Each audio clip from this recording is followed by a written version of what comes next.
Doesn't matter where you are in the world. Football, it's its own language, right?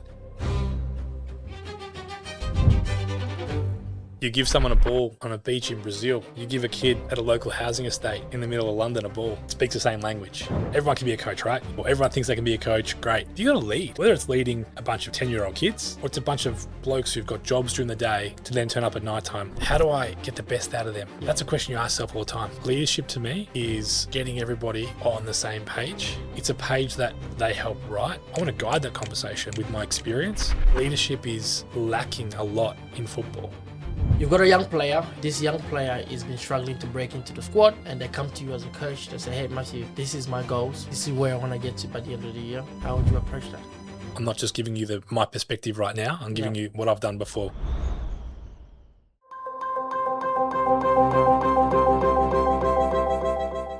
Joel Benisha here. Welcome to the Discover You podcast. I am joined today with a very special guest. It is a very special episode. The man I'm about to introduce is about to make a huge leap of faith, jump in and take over the club that we love, Port Darwin. And I'm joined today with the head coach of Port Darwin, Matthew. How you doing, Matthew? Good, thanks, mate. Great to be here and great to represent Port Darwin for the first time in a public appearance. So really looking forward to it.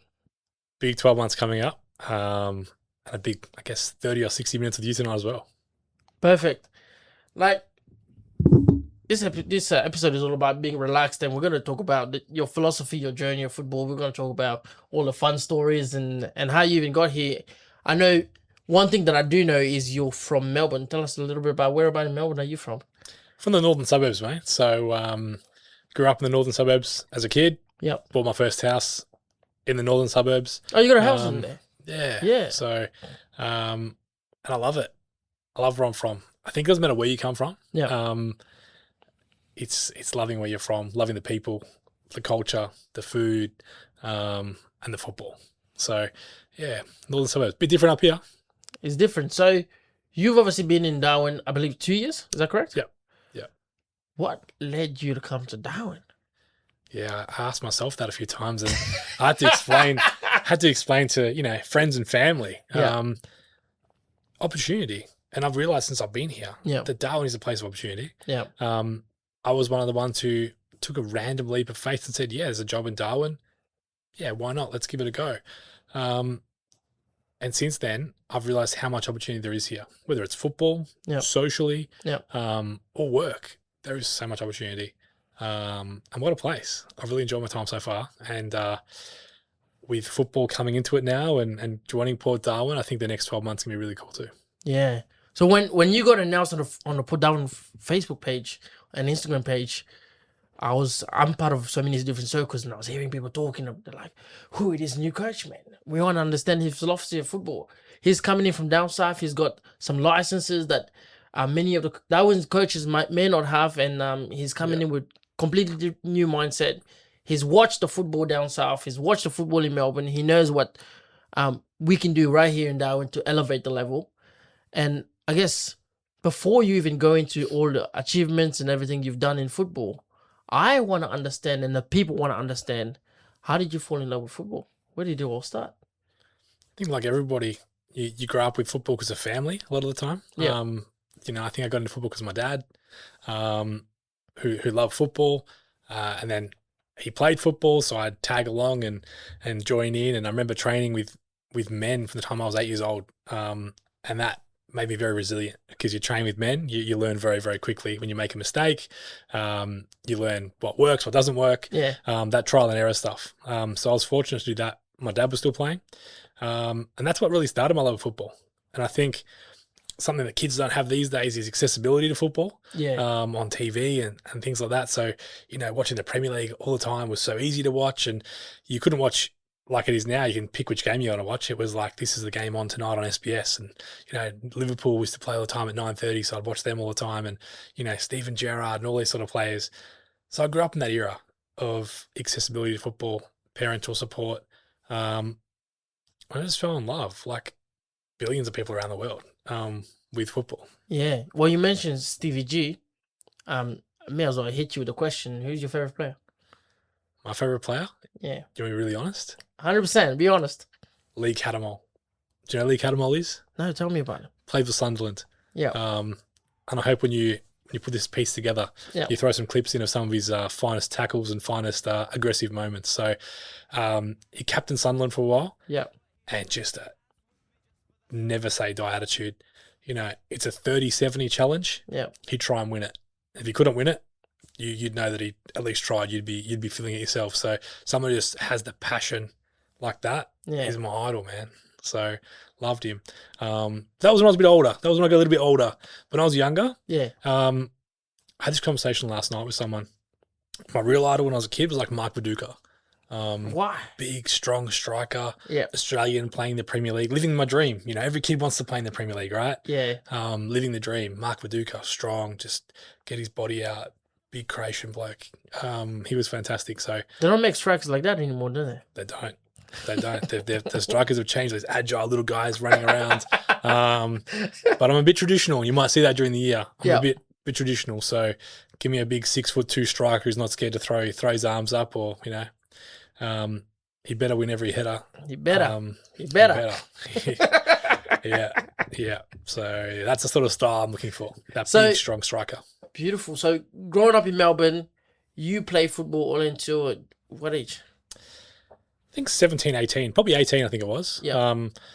You know, I'm not going to sit here and tell you a story like a lot of people do, and maybe you know what? I don't think it's the younger generation that is anymore. It's really the older generation used to tell you that I could have been a professional. I could have done this, and we all dreamed about it. Yeah. But that wasn't me. I think I realized at an age, probably 13, 14, that you know what? I'm pretty good, but there's so many that are better than me. And that's the realization for me was that I love this game, but I'm not a superb player. Yeah. And that's where I started to think about, well, what else is there in the game? You know, what else can I do? And I've done so many things in the game. The coaching, it's great. I really enjoy it. And I can't wait to get back this year. Like, I'm so excited to get back into it. It's taken me a couple of years up here in Darwin to find my feet, to really question myself if I want to get into the environment of coaching up here. But I've taken the leap. So what was the environment in coaching in Melbourne like? Very competitive. So very, very competitive. To get a job, like to get a good job, because for me, you know, I don't want to coach just at any level. It's always good to push myself with good players and good environments. I think good environments are so hard to find. So, and that's not just from a cultural point of view. It's facilities and things like that. The last club that I was at in Melbourne, I was having this joke with someone very recently. We had 4 pitches, 2 synthetic, 2 top quality pitches. One they played the women's A-League on. So, you know, it's like high quality, 6 change rooms, coach's room, boardroom, full bistro, all at your fingertips. Yeah. And up here, it's not like that. The facilities here are, I'm trying to think of the right word without being offensive. They've got so far to come. And I think it's a really important thing that the government invests some money into facilities up here for football and all sports, to be fair. I think it doesn't matter what sport you play. But our facilities here don't stack up to what's down south. And you talk about the impediments to growing. That's one of them for me. But Port Darwin obviously have some new facilities. Yeah. But it's only, 20% of what it should be in the bigger picture. We need government, do something. So obviously you did a bit of coaching down south in Melbourne. Is that correct? Yep. And then what license you got under your belt? So done B license. So B license coach, which, down south is quite standard. I think in my friendship group it is. Go. So in my friendship group, a B license is your sort of, run of the mill, good NPL sort of junior coach, even NPL sort of senior coach around that sort of B license level. So, and I did my B license a long time ago. I think it was 2014. Yeah. So I was one of the first ones to start that process in that advanced coaching journey. Yep. But I'm at a point now where I don't know if I want to go any further in my coaching journey. I'm not sure what I want to do, and that's why I'm coming back to coach and say, well, you know what, I want to put my feet back in the water. Just see what's happening. I had 2 years off. Do I want this or not? Yeah.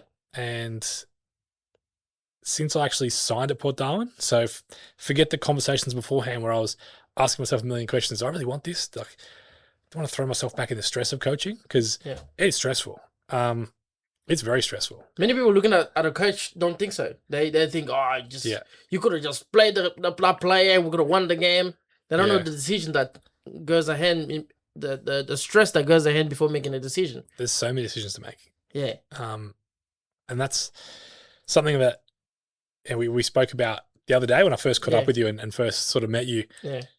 I went away and thought about, who am I? Like, what am I as a person? What am I as a coach?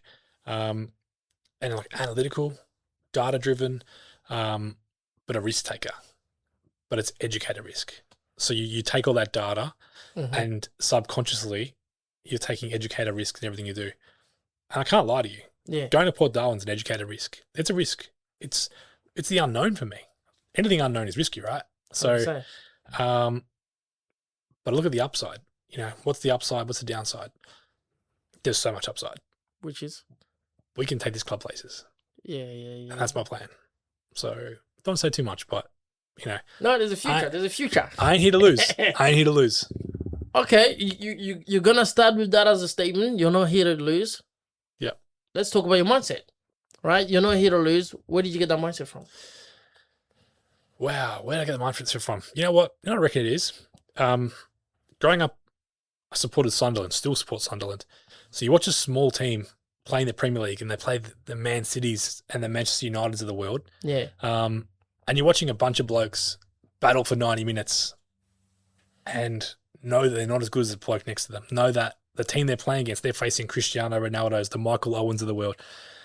These guys aren't as good, but they're going to battle all day. They're going to defend all day. To be honest, 90 minutes, parking the bus, structure. So that mindset that I come from comes from growing up with that. Yeah. From seeing that team battle all day and try and pinch a goal. Like I grew up in that sort of mentality of you just got to work hard. And I'm going to bring that to Port Darwin. We're going to be a hard-working team. So how's that going to translate in terms of the way you coach the boys? I think that when I met the players last night, I probably gave the impression that, I said to you before, not here to lose. Yeah. That I'm pretty strict, that I'm demanding. Yeah. That's the thing for me. So to me, it's not strictness. To me, it's the expectation. Yeah. And I'm going to work with the players to set that expectation. So it's not just me who dictates that. Yeah. I might lead them towards that, but I want the players to dictate that to each other, to set the standard in training. You're doing sprints and someone doesn't make the line. That little bit of cheating, I don't like that. But I want the players. I can see your face now. You're like, oh shit, that's me. I'm that player that. Go. But I'm, that little bit of stuff. Yeah. That's the mentality That's stuff, the mentality, right? That's the dedication. You can call it strict. You can call it whatever you want, but you're only cheating yourself. That sort of saying. That's true. And I want players to police that. You don't make that line. I want the bloke next to you to tell you, and I don't want you to be offended by that. He's holding you to a standard. Yeah. He's not having a go at you. He's holding you to a standard. And that's the mentality. That's the mindset. Yeah. We do everything at our best. Okay? And that's what I want to see. Let's talk about a topic that I know is quite close to you, leadership. Mm. What does leadership mean to you? Wow. I've been on a leadership journey the last couple of years. My first foray into leadership was really football. Yeah. And that's the thing with football and coaching. Everyone can be a coach, right? You said before, everyone thinks they can be a coach. Great. Yeah. You got to lead, whether it's leading a bunch of 10-year-old kids. Some people want to coach 10-year-old kids, or it's a bunch of blokes who've got jobs during the day who, work their butt off during the day in some of the heat we have here and the conditions we have here to then turn up at nighttime. How do I get the best out of them? Yeah. That's a question you ask yourself all the time. Same in the workplace. How do I lead? What do I do with my team? Do I sometimes you sit there and you sort of analyze every conversation you have. Yeah. But you get to a point where you start to become more and more confident in your leadership. And that's really, really important. Leadership to me is getting everybody on the same page. Mm-hmm. It's a page that they help write. Yeah. So it's not something that I say, here's where we're going. It's where do you think we can go? I want to guide that conversation with my experience. Mm-hmm. But I want the players that really have that input. Leadership is lacking a lot in football. I'm not going to lie What to you. makes you say that?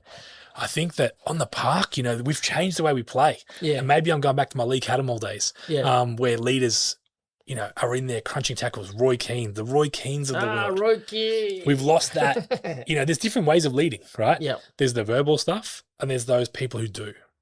And I think we've lost some of those doers. Yeah. I think that's so, if any players out there want to come play for Port Darwin and you're a doer, hit me up because they're the sort of players I like to see. We're recruiting. Recruiting while we're here. But leadership, it's really crucial to every club. We've got a great leader in James, our president, who leads and structures the club fantastically. But I want leaders on the pitch. I want leaders off the pitch. Yeah. You don't have to be experienced to be a leader. I want to see emerging leaders too. Yeah, there's young players who show that potential, not just as footballers, but as people. And that's where football can connect some of those leaders. They can get their first taste of leadership. They might wear a captain's armband at under 14s for the first time. And they get that little bit of feeling of, cool, these guys are looking after me. I'm responsible for this crew. Because creating leaders in our community is really important too. So leadership is a very big thing. So it's the things that the players are learning from football and from yourself as a coach and from the president and from the club is not just something that stays at the club, but it goes into their personal life and everything else they do outside of football as well. And I know one of the things we spoke about early on was mentorship. I know the other day was talking about mentorship and one of the statements I said to you was that I feel like a lot of the players, especially in this league, need mentorship. How are you going to be able to help us in that space? I think players who actively, there's different types of players. Players who actively seek out mentorship, who say, I need someone to guide me and help me because I might struggle on my own, right? Yeah. I might not be able to do it by myself. And there's other players who maybe think they can do it by themselves and don't often realize the benefit of mentorship. I was one of those players. Yeah. Don't tell me what to do. I know it already, right?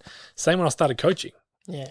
When I started coaching, like you said, everyone thinks they can coach, right? Can't be that hard. I thought I was the best coach going around. Yeah. And each year I'd grow, I'd do more development for myself, and I'd keep getting better and better and better. I look back now on myself when I was younger, even to my 3 years ago, 4 years ago, I improve every week. Yeah. So mentorship is having the ability to seek out someone first. I think it's really important, the open mind to work with people on that. To find those lived experiences, and that's my job now, is to give my lived experiences, all the times I've failed, all the things I've been through, and give some context and aspect of how you could do things differently. Let me put you in a scenario here. You've got a young player who really wants to play in the Premier League here, right? For Port Darwin ENT. This young player has been struggling to break into the squad, and they come to you as a coach. They say, "Hey, Matthew, this is my goals. This is where I want to get to by the end of the year." How would you approach that? I can talk from experience with this. So I'm not just giving you my perspective right now. I'm giving you what I've done before. Because that question, when you're a coach and you've been a coach for 20 years, that question gets asked a lot. Yeah. Whether it's the worst player in the team who comes and says that, or it's the best player in the team who says, I want to get better. Yeah. That question's asked of you a lot. Not by everybody though. But so firstly, the balls to ask that question, really good. Really impressive from anyone who comes and says that. I have this thing where I say, well, what does the perfect player look like? So you're a midfielder, right? You're a number 6. You're a defensive midfielder. Yeah. Go and write me a list of everything that player does. What does the best number 6 do? And let's go through and say, well, what do you do? Where are we at? So we identify those gaps. So what are we comparing to? You want to be the best number 6 in the world? Find me the best number 6. Who is it? Makalele. I'm a bit old school, right? I'm going back a bit of a... That's a classic Congolese player. A bit of a generational thing, right? So, you got to play like that. So what does he do well? Let's list it. There's all these things. Where do you struggle? You know what? He's great at this, but I struggle to defensively block lanes to the 9. Cool. Yeah. There you go. That's today's project. That's this week's project. In training, all your job is, as the number 6, is blocking the lane to the 9. How do you do that? Because it's not just about what to do. How do we do it? So what does it involve? But to get to that, you have to ask why. Why am I blocking the lane for the 9? Yeah. What's the point of that? We don't want the striker to get the ball to his feet. He's really good with his feet. He's going to bounce balls off. Cool. So you're the 6. Now you know the why. We can't let him get the ball. He's going to bounce off to everybody else. Yeah. So now your job is to block that. How are you going to do that? Communicate with your centre back. Yeah. Always scanning. Yeah. Checking over your shoulder, looking, awareness, passing lanes, angles, all these little things. Yeah. So that approach, that mentorship, it's up to the player how detailed you want to be. You can probably see now that the analytical side of things is really important to me. Yeah. It's not just a matter of, you know what, Johnny, just go and work harder than everyone else. Yeah, which is quite vague, which is what a lot of people are used to. They tell you, you got to work harder, man. Which, where do you start? What does work hard look like? Yeah, right? Where do you start? There's only so many spots for players to get somewhere, whether that be playing, first grade in Darwin, playing NPL, first grade down south, playing for the national team, whatever it is. There's only so many spots. So find what you need to improve on to get to the level you want to be at. And I guess transitioning from that, we'll talk about a little bit about your playing style. I know last time I spoke to you, I wouldn't say you had something against playing from the back, but it wasn't your cup of tea. Explain to me what's going on when it comes to playing from the back. So risk and reward, mate. Risk and reward, right? Talk to me. We talked before about me being analytical, me understanding, the probabilities and things like that are things I like in my life, right? Forget football. Yeah. I like to make decisions that are grounded on the data, the probabilities, not being a data nerd, but being someone who takes the educator risk. Yeah. I can't see the risk and reward balancing for me with what I've seen so far in Darwin in trying to play out from the back. We might surprise some teams. I might be just foxing you a little bit, but I don't think we're going to play out from the back too much. Why risk in the back third? The other team can't score and the ball's the other end. Okay? Let's get there. Yep. And I'll ask you this question. I remember this, one of the first coaching courses I did, it created a lot of debate. What's the best pass you can play in football? You're a footballer. I know what people expect me to answer that. They would say the pass forward, obviously. Okay, well, but I want more detail than that. So you what's the best pass? Personally, I'm an attacking player. I like to counter attack. Yep. Through balls to me is one of the best passes I can receive. Cool. But where are we talking? So this is the stuff, right? And this is where, as a player, and when I met the playing group yesterday, there's going to be times where you're going to be challenged, and this is one of those times, right? Let's go through it. Can I give you my answer? Let me take a couple guesses. Let me see if I'm close to it. So, sure.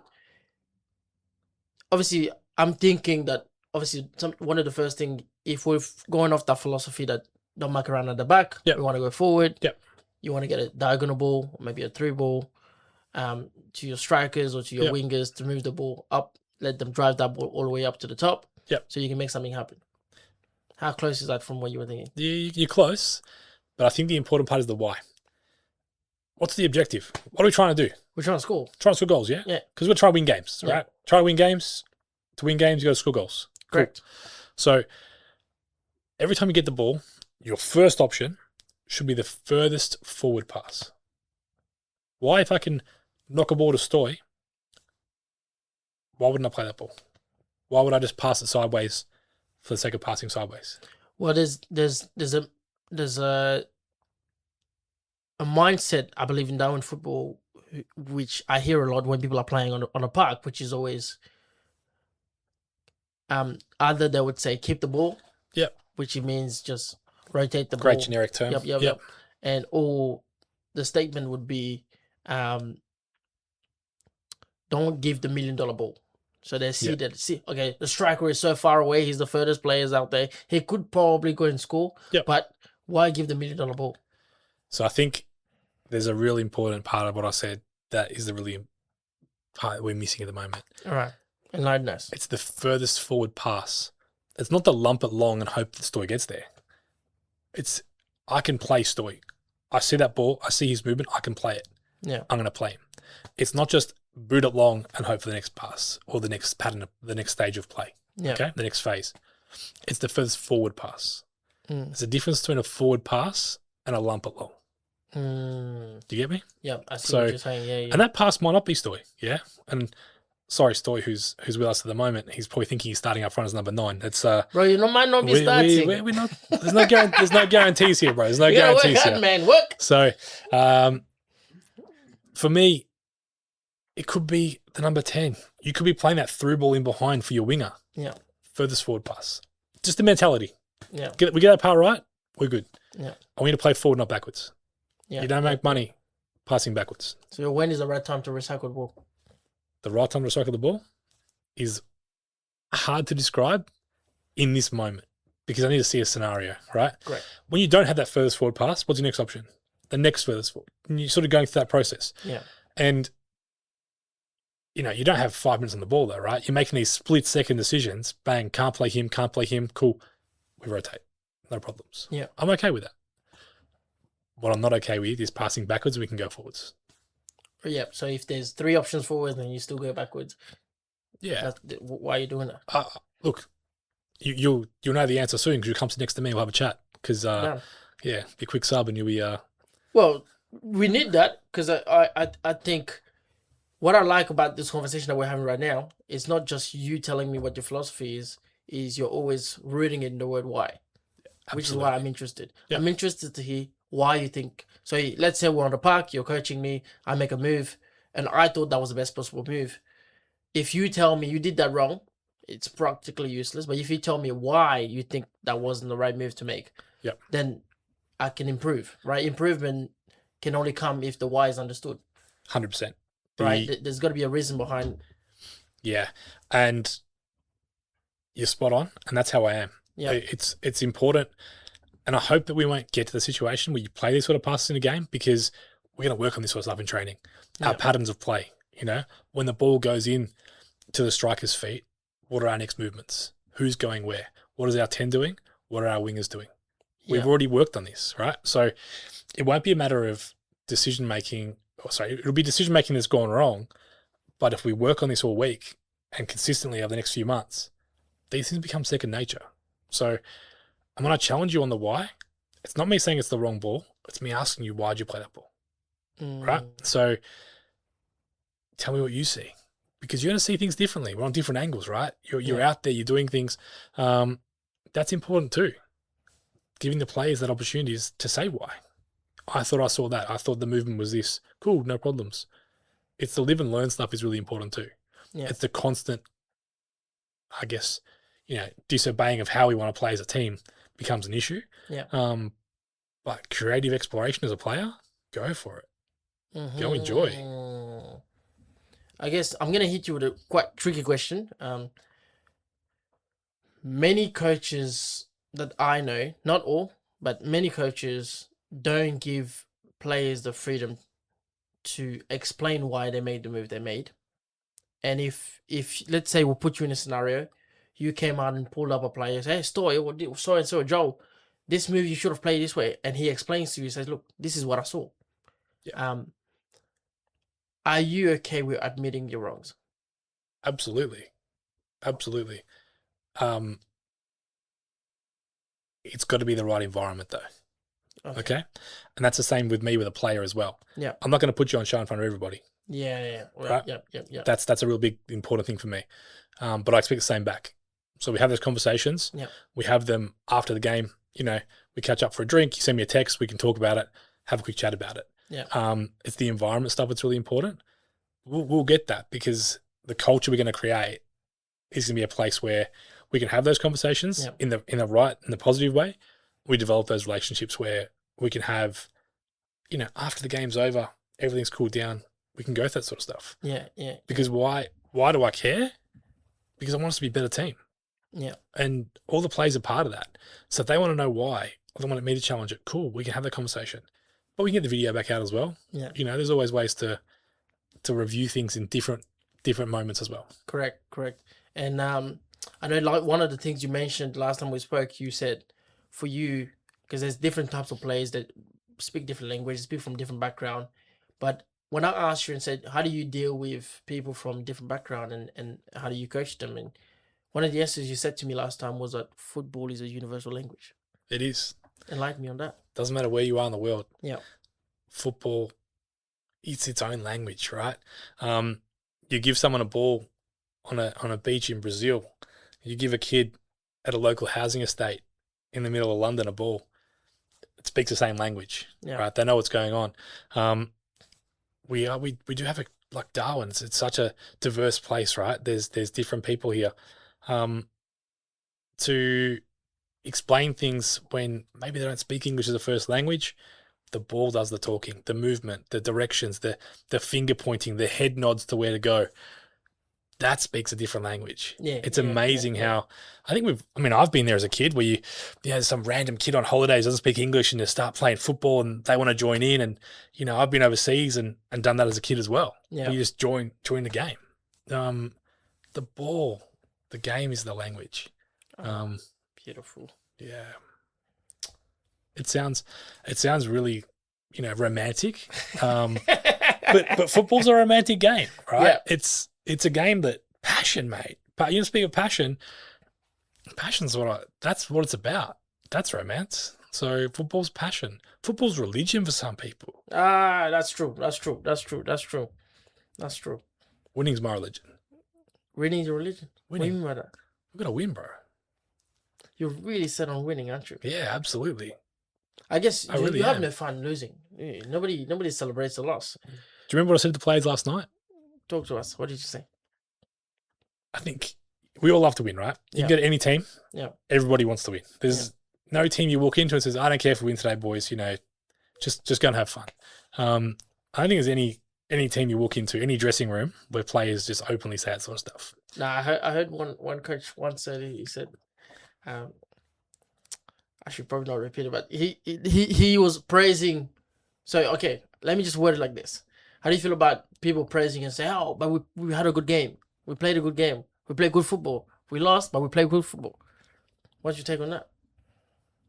Did you lose? Chalugo! That's the reality, bro. But we played a good game, though. Yeah, congratulations. I'm happy for you, right? But we lost. Well, you can play as good as you like. If you go home and you've lost and you go home happy, that's up to you. That's not me. So right? You would be okay with some of the games being messy with tackles we could and stuff. Play the ugliest football. Yeah. Park that bus if we need to. Yeah. And have one shot off target that's deflected and goes in, and we win 1-0. Oh, mate, I'll be the happiest bloke you've seen for a long time. I'm done. It don't matter how we play, bro. It don't matter how we play. Yeah. The result's the most important. This is men's football. Yeah. True. So we're not talking about youth football. Different story, right? Yeah. How we play, development of players, you're growing the players, all that sort of stuff. But you try to go and tell an under 13 NPL team, under 14 NPL team in Victoria that, guys, doesn't matter today. Just as long as we play good, it's all good. They'll look at you like, what is this, bro? We're here to win. Everyone wants to win. That's why you play competitive sport. Yeah. If you don't want to win, don't play competitive sport. That's my take on it. We're here to win. Well, there's going to be people watching this like, no, we're supposed to. The style of football is more important than the win. Yeah. But obviously, we're not with you. Let's get the 3 points. And then we can talk about the style later. I think that's a very fair comment. Yeah. But we want to play good football too. So, don't just think we're going to lump it long and hope for the best. We're gonna play some good football. Yeah. We're gonna show some of these teams what we can do. But to do that, I need players that are going to be committed, working hard, and want to buy into that philosophy, right? Yeah. That's a really important thing. I think I met some players last night who really want to do that. So we're going places. Done. And I guess the best question to ask now is, what's your goal for the season? What is your goal? I knew you were going to ask me that. Yeah. So can I reword it for you and give you maybe a different angle on that? What if I said to you that, Port Darwin, I don't think they've won a title since 2012 or 2014. Yeah, you'd have to correct me. But it's been a while. It's been a while, right? Yeah. What if I told you that my goal is simply for us to be the team that people at Port Darwin talk about in a few years' time? To say that team we had in 2026, wow, what a year that was. That's my goal. You can make that what you will. That could go anyway. We lost so many games that people are like, what a team.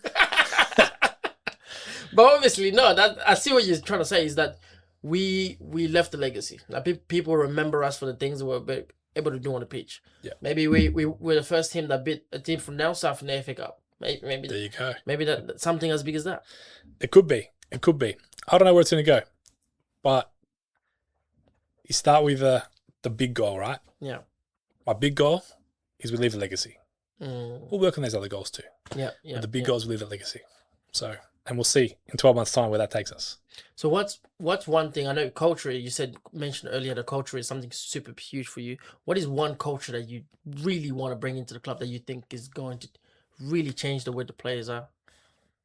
For me, it's just effort. Yeah. And that's something I don't drive. Okay? So the level of effort you put in is up to you as a player. I can't do that. I can help that. Yeah. And how I help that is through the quality of a session, setting up the organisation, the professionalism, all that sort of stuff. I'll do all that sort of stuff. No problems. Yeah. But the player determines their attitude in the day. The player determines how hard they're going to work. They know how much they've got left inside them. Okay? It's up to them how much they expend. But I'll create the environment that helps them to expend that the best possible way. So effort, non-negotiable. Wow. Your philosophy is quite I like it. Yeah, I like your philosophy, and I can't wait to see what you're gonna actually do on the park. And I know you've got tons of experience in coaching, and I remember when we spoke last time, you were talking about you did your license with some of the A-League coaches at the moment. Yeah, there's been a few A-League coaches who I've done my sort of coaching licenses with. So at the moment, Giancarlo Italiano, who's the head coach, chiefy of Wellington Phoenix. Yeah. He was actually up here in Darwin this year, early this year, for the playoffs, the FFA Cup playoffs. Yeah. We caught up for brekkie, and I took him for a drive, showed him Port Darwin's ground, actually, that sort of area, just showing what the facilities look like. Yeah. Showed him Mindle's ground as well. Yeah. So he's one. So he's doing fantastic. We had Robbie Stanton, who coached Newcastle Jets. Craig Foster was on my Greg Foster course as well. Yeah, right. So Michael Bridges, former Sunderland Leeds United player. Yeah. He was on my course. Yeah. There were plenty more. I just can't remember them all. So you're quite well known around Melbourne then. I mean, I think I know a lot of people. Yeah. And that's why the last week's been really exciting for me up here, because since that announcement was made that I'm coaching Port Darwin, I have been involved. No one's texted me. It's like if that happened in Melbourne, I'd speak to 100 people about, hey, I'm going to this club, and they'd ring me up. So I've heard you've gone there. Even before the ink's dry on the pen on the paper, it's like, oh, I heard you sign there. It's crazy. Like what's going on? I'm really lucky, and I know it won't last long, that I'm shielded from all of the once this episode comes out, the football politics, and don't know too many people. So I'm looking forward to being part of the Darwin football community a bit more. Yeah. There's a few people I talk to that I, have built relationships with. Yeah. But there'll be plenty more as well. So, I guess it's only fair that I ask you a question that many have been thinking, especially when someone comes from down south and comes up here to Darwin. They always look at our league and say, "Hey, can someone answer this question? Where does Darwin stand today compared to the league down south? Where do we compare?" Yeah, it's an interesting question. The FFA Cup results over the last few years haven't been great, right? So, that's not good. Yeah. That's not good. But the reality is that the talent pool's smaller. Yeah. So we've got to be realistic. I look at Palmerston, right? Some of our players live in Palmerston. You live in Palmerston. Yeah. Palmerston's got 40,000 people. It's a whole council area, right? Yeah. The last suburb that I lived in, or next door to, has 64,000 people in Melbourne, a suburb. And we're talking about that is less here in a whole council area. There's 120,000 people between Darwin and Palmerston. Yeah. The talent pool's small. So we can say, yeah, we're not good enough, they're better than us. But the reality is the talent pool's not quite there. And that's where we get let down, is we don't have the competition. The players, week in, week out, isn't that strong because we're diluted with the numbers we have. We think that bringing another team in the Premier League this year, a team came in last year. The more we dilute it, the harder it becomes. And that's, I guess, a bit of a challenge at the moment. So, but you can't have a 4-team league either, right? Because a 4-team league becomes pretty boring. It's the same people every week. So where do we lack? I think we play on one of the biggest pitches up here. I've been saying this for years, man. I've been saying this for years. We drag the standard down a little bit by everyone's buggered, mate. We play in a super hot, sweaty climate. It's a tropical climate on the world's biggest pitch. People are going to get tired, right? And then when you're tired, what happens? You make more mistakes, the game slows down, all that sort of stuff. So the quality goes down, yeah. Yeah. So maybe we make the pitch smaller. We bring it in a little bit and we try and increase the endurance artificially by making the pitch a bit smaller to help that standard sort of stay at the highest possible part. Just an idea. So I'm with you on this idea. I've been saying this idea for too long, man. Yeah. The pitch is too big, man. It's massive. Even the guys down south, when they come in for FA Cup, they complain about how big the pitch is. Yeah. And I think it's not so good for the league, just generally speaking, because they train with the right size of pitch down there. So the players get used to the space. They know when to turn, when not to turn, how much space, how much time they've got on the ball. And we play with a humongous pitch. So then you think you got tons of time. And then when FA Cup comes and we finally standardize the pitch and take it back to the normal size, suddenly people realize they don't have time. And you got to release the ball quicker. You got to sprint much faster. And I think it's doing us a disadvantage. Oh, I agree. And how many clubs train on pitches the size that you play on a Friday night or a Saturday? Maybe Mindo. They use the whole entire space, but maybe not. I don't think they do. Maybe not. Yeah. Yeah. So I don't think anyone does. We train on these small pitches up here, right? They're narrow. Yeah. Port Darwin's pitch. It's very narrow. It's the training ground. Correct. You go to play at Marara. It's massive. So how do you adjust for that as a player? It's an interesting one, right? So, but we'll get there. So what's your plan for Port Darwin? If you know that that's one of our challenges that we got to face, that the home ground and the pitch that we play on is not the same. It's a big, for me, it's a big challenge. Maybe I'm looking at to that analytical lens of like everything we're doing, the dimensions aren't going to be right. Yeah. But it ain't just a challenge for us, it's a challenge for everyone. Yeah. So can I flip the question and say, the teams we play against can experience the same problems. How do we exploit that? Let's do it that way. Let's forget about us for a second. Yeah. We know that Mindle are going to have the same thing. Olympic are going to have the same problem. So how do we exploit that? How do we play in a way that's going to help us exploit that, I guess,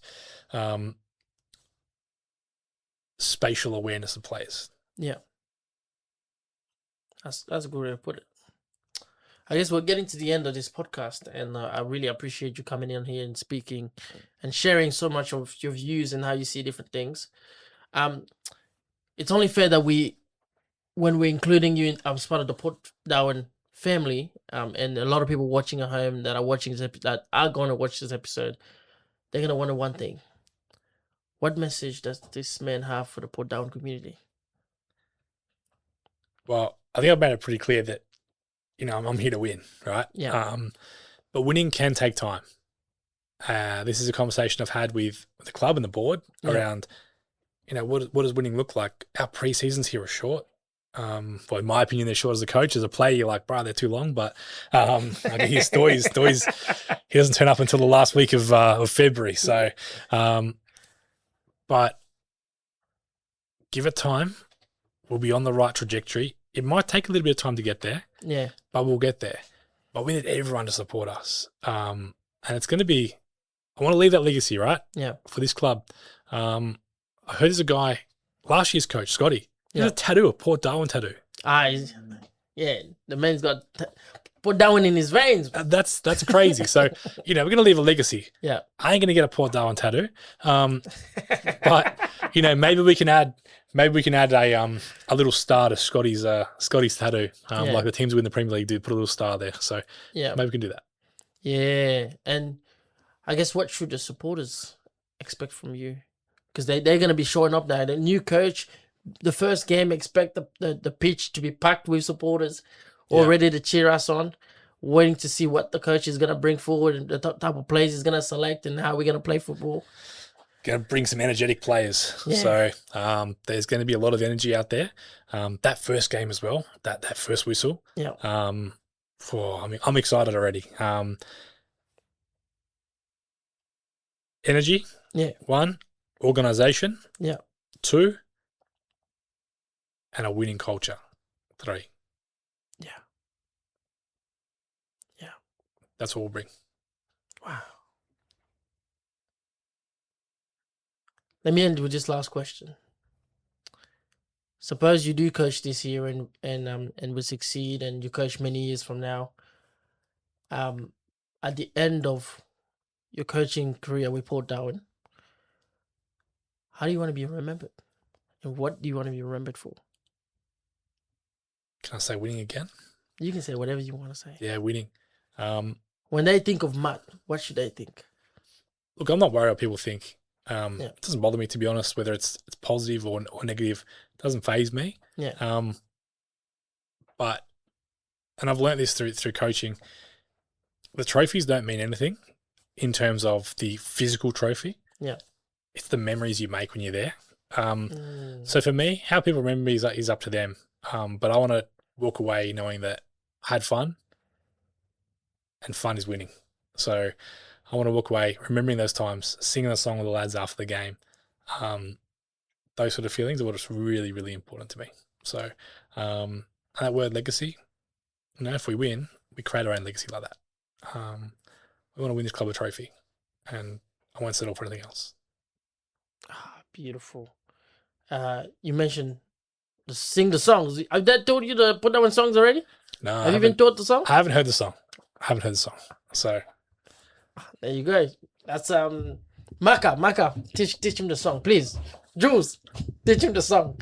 But I don't want to know the song. I don't want to know the song until day one. Until we win. We gotta win. Until day one. We gotta win the first. We gotta win the first game to sing the song. Yeah. Yeah. My day one is round 1. Okay. Your day one is round 1. That's day 1. All right. So beautiful. Mark day 1 in your diary. Yeah. Today things change. Done. A lot of people watching this episode, a lot of coaches watching the episode, they're like, okay, we can't wait for Matthew to come through to the league and see what he brings out to the plates and how he helps the league elevate, and we're looking forward towards that. And so are the players, and there's so many other talents that might be considering Port Darwin this year. And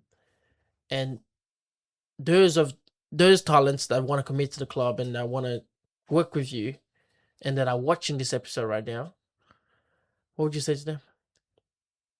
I think something I said when I was first appointed to the club, it was along the lines of, if you want to be a good footballer and you want to go to your next level, then think about, as I said earlier, what does your next level look like? Do you want to play in Melbourne? Do you want to play in Brisbane? Do you want to try and play overseas? How old are you? What does your career look like? Are you happy to play here in Darwin? It's be the best you can be. And if you want to strive to be the better player who can grow and grow and grow, then we want those sort of players at the club. But you've got to have all those things I talked about, the effort, the accountability, the drive. We've had some interest already. There's been players who've somehow I've had these players add me on Facebook. I don't even know who they are, but apparently they're the good players, and it's been good so far. But yeah, I'd love to bring players in. Yeah. But I want to give everybody at the club a fair opportunity as well. Yeah. Because the club did really well last year. And I say we because you might not know this, but I was in the committee last year as well. Yeah. So it was important to get my foot in just slowly to see what the club was like. The club did well last year. We've got a good team. We've got a good core. So anything comes in now has to add to that. Yeah. It's just to add another layer of strength to the team. Yeah. Wow. Thank you so much for sharing your story, sharing your philosophy, sharing your mindset in football. I actually enjoyed this so much. I appreciate you coming in. Any other words you want to add in? I think this idea of doing a podcast with football people is fantastic. And Port Darwin to be joining forces is great because we're sharing people, we're sharing real stories, raw stories. Yeah. And I think the club's going to grow. So I hope we do some more features in the club throughout the year because I think there's some good content that comes up. Done. The Discover You podcast partner with Port Darwin.